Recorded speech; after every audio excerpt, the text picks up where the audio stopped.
যুক্তরাষ্ট্রের তরফে বাংলাদেশি পণ্যের ওপর জিএসপি সুবিধা পুনর্বহালের কোনো ঘোষণা নেই। পররাষ্ট্রমন্ত্রী ড হাসান মাহমুদ সম্প্রতি বলেছেন, জিএসপি সুবিধা পুনর্বহাল বিষয়ে ডোনাল্ড লু তাকে আশ্বাস দিয়েছেন। সোমবার স্টেট ডিপার্টমেন্টে এ সংক্রান্ত এক প্রশ্নের জবাবে মুখপাত্র ম্যাথিউ মিলার জানান, এ বিষয়ে ঘোষণা করার মতো কিছু নেই।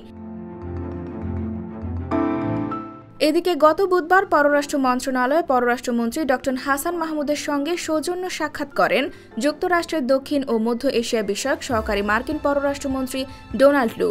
সাক্ষাৎ শেষে পররাষ্ট্রমন্ত্রী ড হাসান মাহমুদ বলেছেন, যুক্তরাষ্ট্র জিএসপি সুবিধা ফিরিয়ে দিতে চায়, সেজন্য শ্রমনীতিতে কিছু সংস্কারের আহ্বান জানিয়েছে।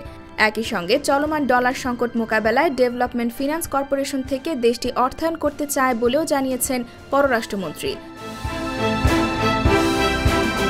ডোনাল্ড লু বাংলাদেশকে আবারও জিএসপি সুবিধা দেওয়ার আশ্বাস দিয়েছেন উল্লেখ করে পররাষ্ট্রমন্ত্রী বলেন, জিএসপি সুবিধা ফিরিয়ে দিতে চায় তারা, সেজন্য আমাদের শ্রমনীতি কিছুটা ঠিক করতে হবে।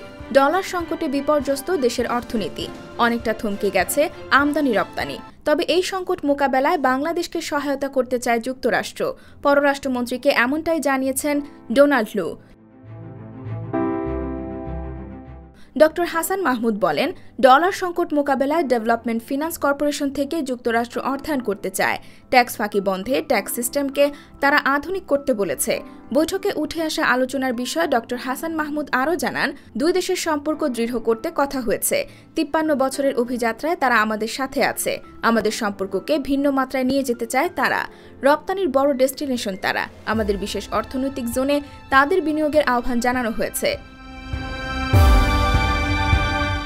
বৈঠকে বঙ্গবন্ধুর খুনিকে ফেরত পাঠানোর ব্যাপারে কথা হয়েছে। বাংলাদেশের ছাত্ররা যেন পড়তে যেতে পারে সে ব্যাপারে অনুরোধ করেছেন পররাষ্ট্রমন্ত্রী। দ্বিপক্ষীয় সম্পর্ক গভীর করার ব্যাপারে যুক্তরাষ্ট্রের আগ্রহ রয়েছে জানিয়ে মন্ত্রী বলেন, নারীর ক্ষমতায়নেও তারা আমাদের সাথে কাজ করবে। মূলত তারা বাংলাদেশের সাথে সম্পর্ক আরও গভীর করতে চায়। IBTV USA, new York.